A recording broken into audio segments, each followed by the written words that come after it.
Nancy Kaushik, Assistant Professor in Civil Engineering Department. Now it is the time to start the numerical.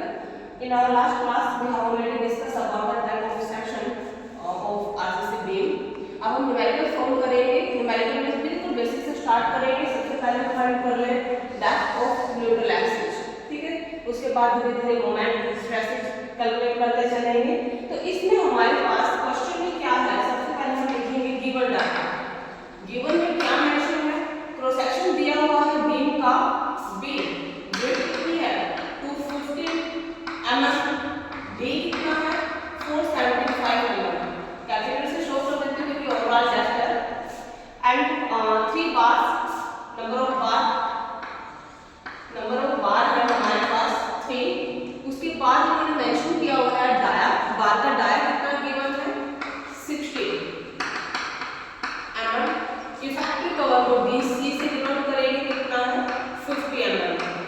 फिर बोला है हमें M20 grade of concrete और FE है हमारे पास 415. ठीक है. कैलकुलेट क्या करना है, कैलकुलेट करेंगे डेप्थ ऑफ न्यूट्रल एक्सिस. चलिए, मैंने लास्ट क्लास में आप लोगों को समझाया है कि न्यूट्रल एक्सिस की जो डेप्थ है एरिया पर डिपेंड करती है.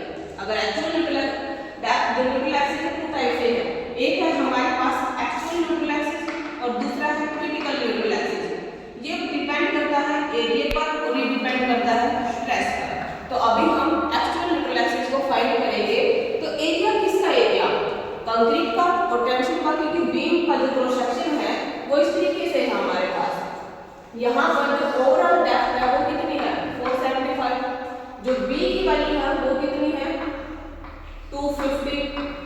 आपको पता है कि 3 बार प्रोवाइड कर रहे थे. यहाँ पर कितने डाया गए 60 के 60 mm डाया. इसको क्या बोलते हैं इफेक्टिव डेप्थ और ये क्या होती है इफेक्टिव कवर. ठीक है. तो अब हमें क्या फाइंड करना है यहाँ पर न्यूट्रल एक्सिस. ये वैल्यू फाइंड करनी है LA कि ये वैल्यू कितनी है. तो हम क्या करेंगे, कंक्रीट का area is equal to tensile area, दोनों को इक्वल पुट करेंगे तो LA की वैल्यू आ जाएगी. उसके लिए सबसे पहले क्या करोगे, स्टेप 1 में आएगा हमारे पास परमिजिबल स्ट्रेसेस. स्ट्रेसेस का यूज होना है परमिजिबल स्ट्रेस. M20 के अकॉर्डिंग सिग्मा CBC कितना रहेगा 7 न्यूटन mm². ये कोड से याद करना पड़ेगा आपको, कोड में वैल्यू गिवन है इसकी. फिर हम बात करते हैं सिग्मा HT. क्या हमारे पास पहले FE 415. इसके अकॉर्डिंग सिग्मा HT की वैल्यू रहेगी 230 न्यूटन पर mm². स्टेप 2 रहेगा. स्टेप 2 में बिल्कुल बेसिक से वैल्यू कैलकुलेट करेंगे. स्टार्टिंग कहां से होती है, मॉड्यूलर रेशियो से. किसको निकालोगे, m को. m क्या है मॉड्यूलर रेशियो. वैल्यू क्या रहेगी 280/3 इनटू सिग्मा CBC. ठीक है. कॉमन 2-3 चीजें मिलेगी M20 M25. तो दोनों के लिए वैल्यू याद रख लेना, कैलकुलेट करने की जरूरत नहीं है. 280/3 इनटू सिग्मा C कितना 7.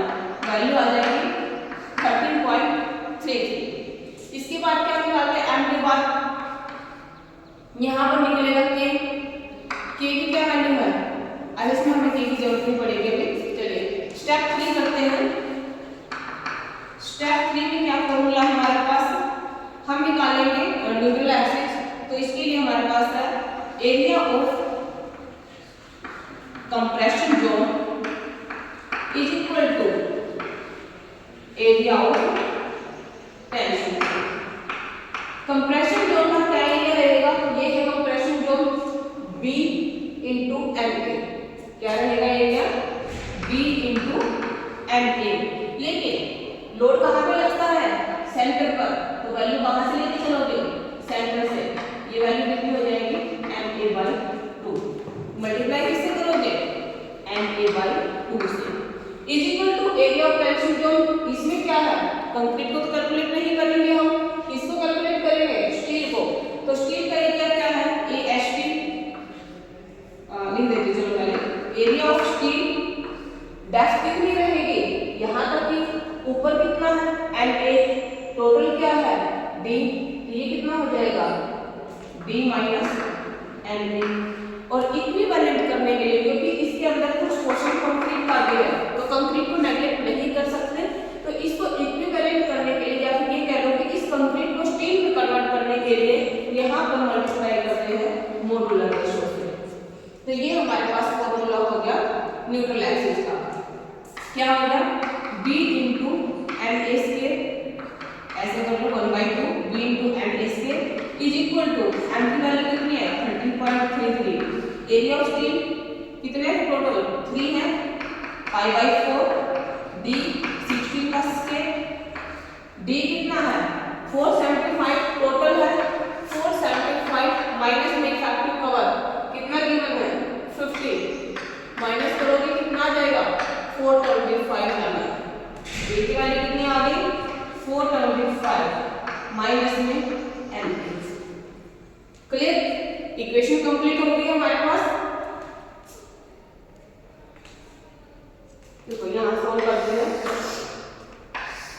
ये होने के बाद b की वैल्यू कितनी है 250 and a square 1/2 is equal to 13.33 और एरिया की वैल्यू आएगी हमारे पास 603.18 मल्टीप्लाई 425 माइनस एन। ठीक है, इसको हम कैलकुलेशन देख लेते हैं थोड़ा सा कैसे रहेगी।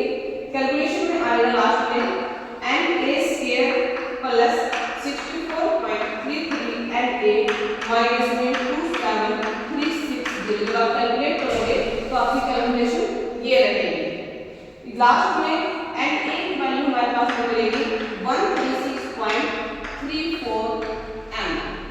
कितनी आएगी? ये वैल्यू मिलेगी 136.34 mm। यहाँ पर कौन सा फॉर्मूला लगाया? अगर आप लोगों ने पहले पढ़ा हो तो यहाँ पर हम लगाते हैं। अगर इस तरीके से हमारे पास इक्वेशन बन जाती है स्क्वायर में, तो x इज इक्वल टू यानी n is equal to minus b plus minus b square minus 4ac upon 2a। Value